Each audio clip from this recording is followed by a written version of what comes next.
السلام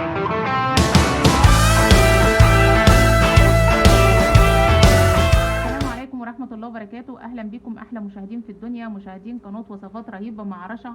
ما تنسوش يا جماعة لو مش مشتركين في القناة نشترك كلنا، علشان كل يوم بننزل وصفة جديدة ووصفة مفيدة ليكي. وما تنسيش تفعلي الجرس علشان خاطر يوصلك كل جديد أول ما ينزل، وتكوني انت أول واحدة شايفة فيديوهاتنا.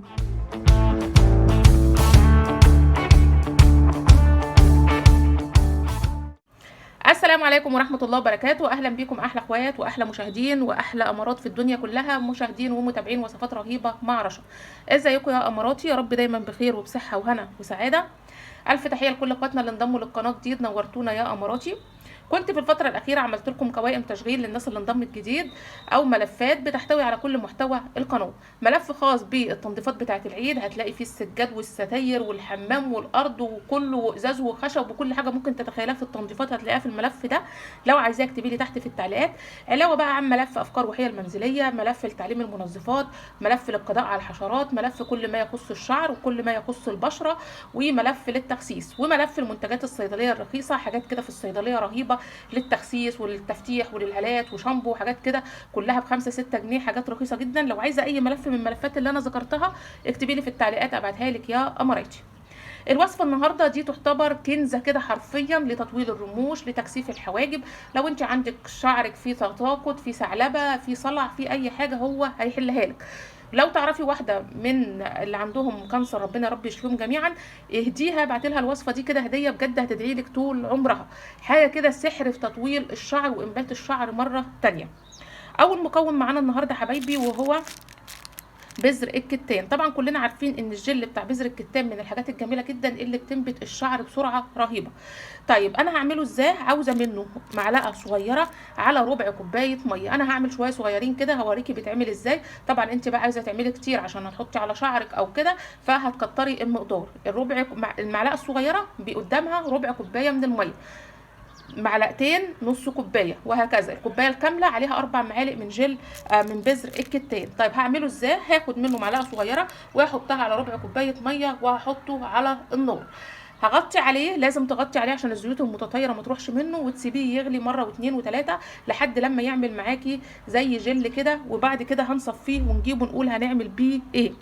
لو انت جبتيه وطحنتيه نص طحنه طبعا هيبقى افضل، هيبقى اسهل انك انت تستخرجي الجل اللي فيها. ما عندكيش مطحنه او مكسله، خلاص اعمليه زي ما انا هعمله دلوقتي كده، مفيش مشكله. هروح اخد معلقه صغيره على ربع كوبايه ميه وارجع لكم تاني يا اماراتي. ورجعت لكم تاني يا اماراتي بعد لما البذر الكتان حطيناه على النار زي ما قلت لكم، وبتسيبيه يغلي وبتوطي عليه، وبعد كده بتصفيه بيطلع معاكي بالشكل ده. بصي تحسيه مدي على زلال بيض. ثواني كده اوريهولك.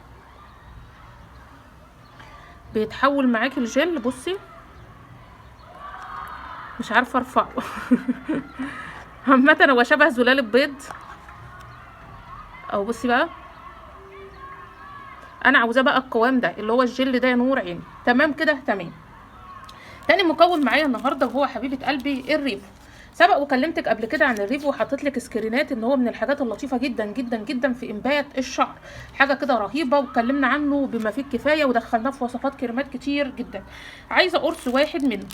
هتاخدي القرص كده هتدقي عليه قوي جدا، هيطلع لك بالمنظر دوت. تمام. هجيب هنا كوبايه فيها معلقه من الميه، وهحاول ان انا ادوبه فيها. انا هنا طحنته الاول، بصي بينزل معانا بودره اهو. ثواني افتحهولك تاني. دوت هيديكي تطويل ما بعده تطويل. اظن في كذا وصفه للكريم كنا بنستخدمه، قلنا ان هو من الحاجات الرهيبه جدا في الانبات. لازم الاول يا حبيبه قلبي تدوبيه في الميه عشان ما يكلكحش منك لما تيجي تحطيه على المكونات ديت.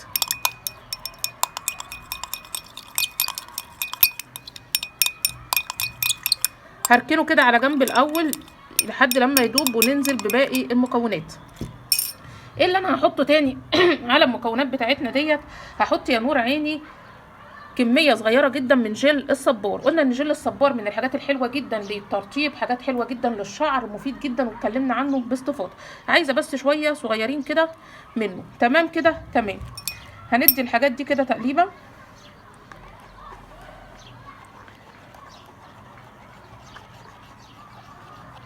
هننزل بقى بالمكون التاني اللي بعد كده، وهو حبيبه قلبي عاوزه كام نقطه من زيت الخروع او من زيت الروزماري. اتكلمنا ان زيت الخروع من الحاجات الحلوه جدا للانبات، واتكلمنا ان زيت الروزماري من الحاجات الحلوه جدا برضو للتطويل.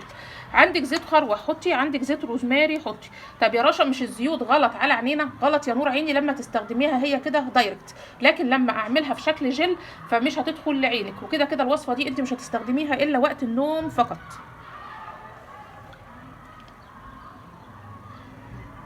هحط هنا كده كام نقطه. تمام. هيديكي تطويل وانبات ما بعده انبات. بالله عليكي اي حد تعرفيه مريض سرطان، يعني بصي ابعتيله الوصفه دي والله العظيم هيدعيلك طول عمره. تمام تمام. هدي بقى المكون بتاعي ده عشان مش عاوز يدوب تقليبه، هفضل اقلبه لحد لما يدوب. مش هينفع احطه هو كده، لان لو حطيته هو كده هيكتل، وارجع لكم تاني اول لما يدوب. بص كده يا قلبي، كده هو داب معانا شويه. طبعا لو انت تعمليه بقى في معلقه ميه سخنه هيبقى افضل، هيدوب معاكي بسرعه. هحطه بقى على المكونات بتاعتنا. هنديهم بقى تقليبه. الجل ده يا جماعه مش يستخدم الا وقت النوم فقط، وقت النوم عشان ما يدخلش في عينينا. مش هحطه واقعد اتفرج على التلفزيون او احطه واقعد اتكلم مع حد، لا، بتحطيه وبتنامي على طول. اما بقى شعرك وحواجبك طبعا في اي وقت براحتك.